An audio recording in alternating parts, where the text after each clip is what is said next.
Do you want to be right, or do you want to be happy? One of the best pieces of advice I ever got from my father. That's what we're talking about on this episode of the Driving with Rob podcast. Some people call it compromise, some people call it a negotiation. Being able to cut a deal with somebody in the midst of a disagreement. I think my dad summed it up best when he was giving me some marital advice.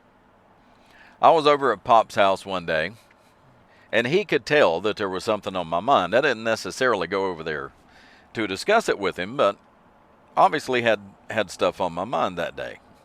And Pop said, "Is everything okay?" Well, me and my wife had a disagreement, as married couples will. And I told Pop about the disagreement, and he kind of laughed at me. And he said, "That's what you were arguing about?"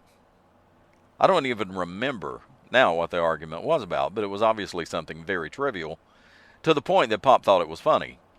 And obviously at the time, Dad and Mom had been married for 25 years longer than me and my wife had been married, so he had the benefit of years of experience going for him.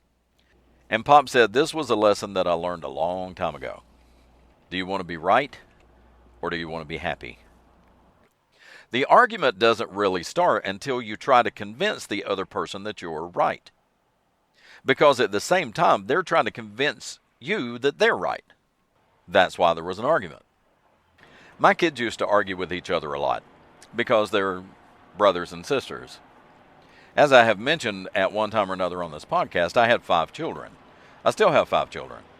And when they were little, they used to argue all the time, because that's what siblings do. And I have used a line so many times, my grown children have quoted it back to me. It takes 2 to argue. If one of you stops, the argument stops.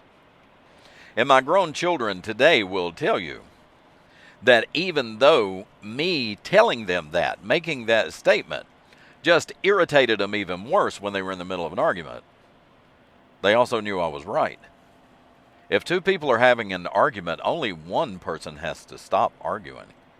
Because what fun is it to argue with somebody who won't argue back? It's all about compromise. Do you want to be right, or do you want to be happy? And as the father of 5, keeping the peace was an ongoing activity in our house. But the kids would always come to me to be mediator. They wanted me to sit in judgment and resolve their disputes with each other. And I would try to encourage the kids to resolve their own arguments and leave me out of it. And I think that made them more well-rounded adults who learned how to resolve issues, because I tried to encourage them to resolve their own issues and not come to me. You have a problem, you work it out. Well, one of the things you learn when you're resolving conflicts, or trying to restore peace, or trying to stop an argument, you're forced to learn how to negotiate and how to compromise. Do you want to be right, or do you want to be happy? Is winning more important than ending the conflict? And that's really what it comes down to. Now, if you're an attorney arguing a court case, or if you're a senator trying to argue your side regarding a bill that was coming up for vote, then you may think that you have a moral obligation to continue to argue. You have a moral obligation to make other people see that you're right, that your opinion is the right opinion. You have to win. But if you're arguing with a spouse, or a parent, or a sibling, you still love them. And the point of the argument is not to make them realize they're wrong. You like to think that if you're arguing with a spouse, that you're arguing over something worth arguing about. Because if it's not worth arguing about, why are you arguing? Do you want to be right, or do you want to be happy?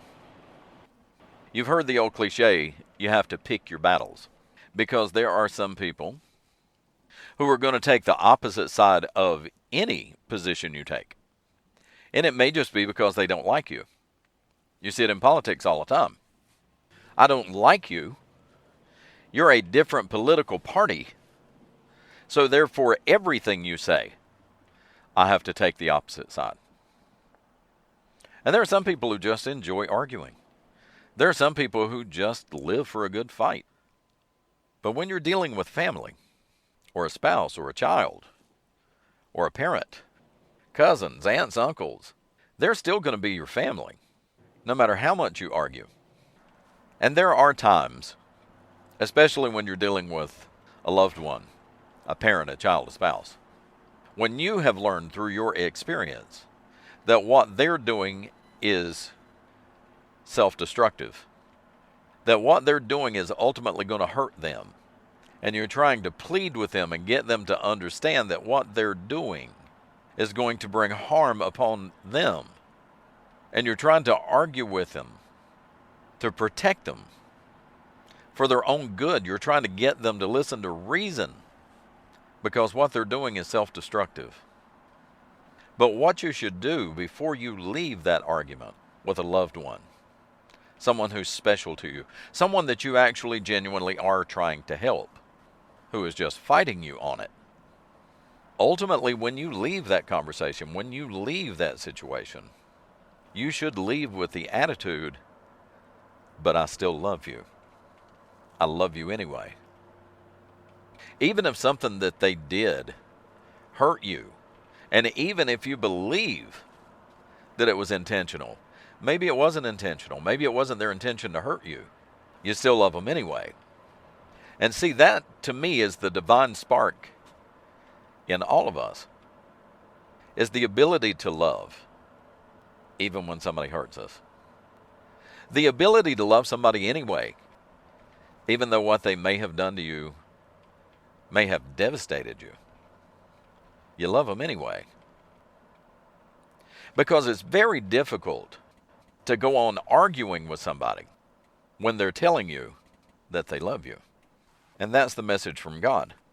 In spite of the fact that you disobeyed me, in spite of the fact that you have lived counter to what I have taught you and told you, I love you anyway. And if you leave an argument with that attitude, then there won't be broken relationships. There won't be blood relatives who go years or decades without speaking to each other. Because what God teaches us is that no matter what we did against Him, He loved us anyway. And that's how we should treat each other.